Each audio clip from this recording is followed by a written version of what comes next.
We're at this garden that had a fescue lawn and was using a lot of water and having some fungal issues every year and Bermuda infestation every year. The owner wanted to cut down on water use and do something that still looks attractive and green and not like just a bunch of cactus or a bunch of rock. We're here to give you some Xeriscape ideas, and one of the fundamental principles is to make these redesigned gardens not look like something that has a lawn and we just put a drought-tolerant ground cover in it, but a completely different design that's creative and that focuses on the function of the garden and the use of the garden. Let's go and have a relaxing seat, Chip. There's an owl watching us. I'm John Valentino of John and Bob's, and I'm here with Chip Valentino, and we're experiencing this garden starting to really grow. It's a garden that we did some time back. We have prior videos of it. We took out the turf and we put in something that doesn't use much water and is very tough, and we changed the layout of the garden by simply putting a garden path through the middle of it. And then that walk not only leads to the backyard, but it leads to a bench. And I like this idea of creating little courtyards or seating areas throughout the garden where you will use them. I've referred frequently to Thomas Church's book, Gardens Are for People. He talks frequently about building garden terraces where you will use them and taking advantage of the different exposures and the different activities that occur in each. We use a little bit of either base rock or DG or both, and then we use a vibratory compactor. We compact the pea gravel into the DG, and it creates a very nice, inexpensive walk. You can see the pea gravel goes nicely with this garden, but you could use any color 3/8 inch rock. If you do it yourself, you can do it for less than $1 a square foot, whereas concrete, which would look much more antiseptic and arid, would cost you probably $5 a foot. If you paid someone, it would cost you probably $7 or $8 a square foot. We took you step by step when we built this garden path. My guys helped me out on that one, and we put in the edging and did the whole process and described it as we went along. So check out that video on how to build a garden path. We're creating this interesting garden that encourages being walked through and encourages use, and I think that's the whole point of a garden, and that's what people like Thomas Church attempted to do, is get the house to spill out into the garden a little bit and expand usable spaces. This garden, which had the tall fescue lawn, had spray heads, so they just popped up 4 inches and sprayed water all over the place. In turning it to a Xeriscape garden or a water efficient garden, we changed that to a drip system, and we took that opportunity to show you how to do that. So check back on that video that shows you how to convert a spray system to a drip irrigation system. We have a special interest in Xeriscape gardens and some strong ideas about Xeriscape gardens. I don't think you should sacrifice any beauty or any utility. You don't even have to have a dry look. The fact that we're using less water shouldn't cause us to create gardens that are less attractive or less useful or less important. Traditional gardens in many parts of the country are big expanses of lawn, and so the tendency with a Xeriscape garden is just to figure out how to replace that lawn with something that doesn't take water, and that's not how I think about a functional, attractive, appealing Xeriscape garden. I think you should think even more about the use of the garden. And so this idea of useful spaces is even more applicable in Xeriscape gardens. And you can use plant material, as you see, we've picked some things here that are extremely water efficient, and you would never know they're water efficient because they almost have a lush look about them. Look at right behind you, the hummingbird on the St. Elmo's fire. It's actually been there most of the time we've been talking. It likes Rucellia, apparently. And it's been going back and forth between that one and the... Whoa! Went up to the crepe myrtle. This garden has an interesting collection of plants. Now, some were already here. You can see this beautiful Japanese maple was here. The Mayten was in the raised planter already. An existing crepe myrtle tree. That one is a dark pink. Usually we call that color watermelon red. And they bloom like crazy starting in very early summer.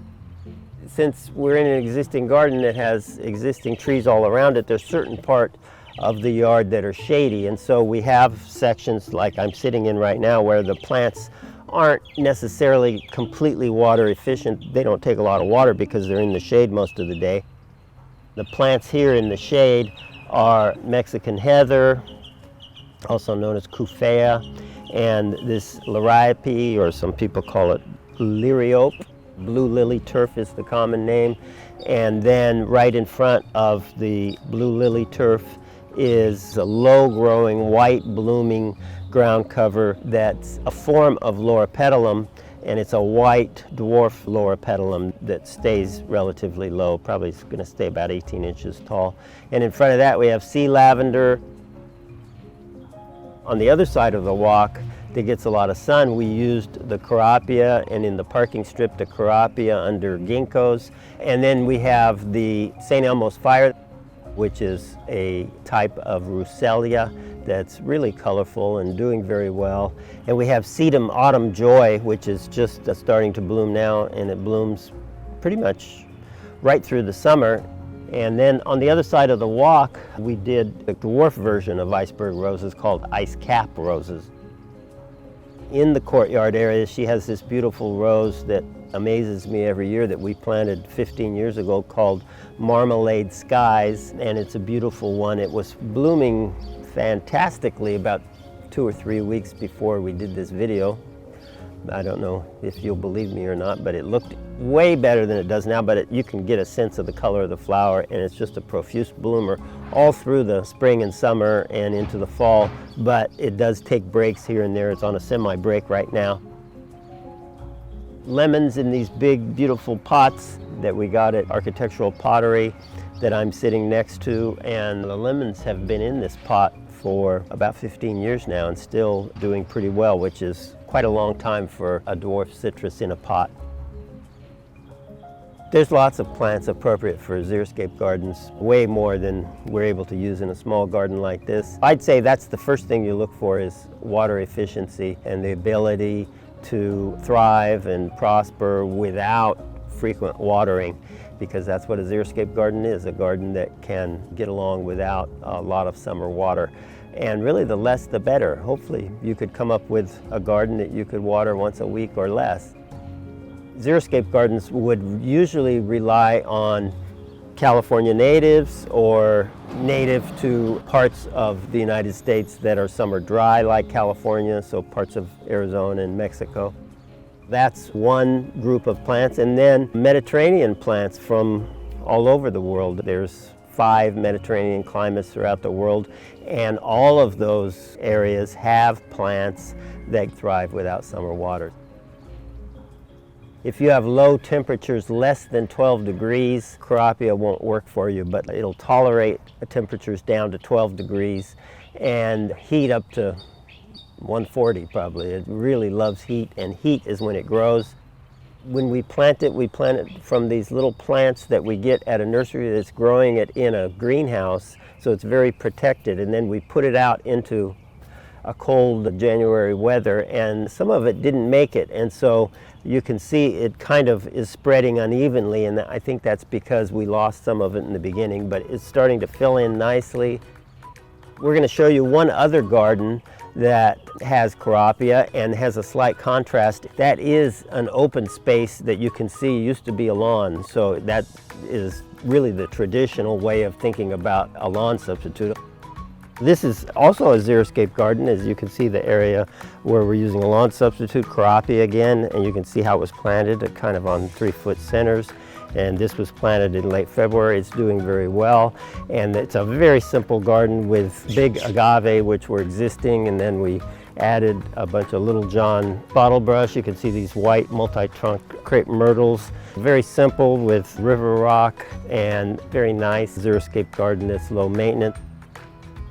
One of the reasons that crappie appeals to me is there's really kind of a shortage of things that work like this, that cover very quickly, that use very little water, and that don't have any pest and disease, and that are long-lasting year after year. So when I try to give you examples of low-growing ground covers, especially ones that are water efficient, there's not a lot to pick from here in the western part of the United States. Really not a lot to pick from.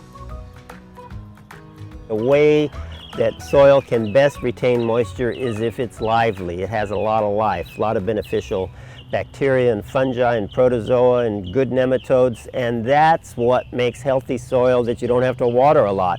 So the way that we do that is we use our own products. In this case, we took out the lawn and then we started using our blend, which is a combination of the Optimize, the Nourish Biosol, and the Maximize. I have applied Penetrate Liquid Biotiller 3 or 4 times since I planted this, right over the top. That combination of Penetrate Liquid Biotiller and our blend has resulted in a soil full of life and full of earthworms, which is a very healthy indication that your soil is doing well. So if seeing the growth of the carapaea and the general maturation of this Xeriscape garden brings out any questions or interesting anecdotes about your own garden, please share it with us. We can help you develop your own garden, or we can enjoy your experience. Share it with us in the comments below. We have a playlist here for you to click on if you'd like to check out all of the videos we've done at this garden. It's a really interesting garden, actually one of my favorites.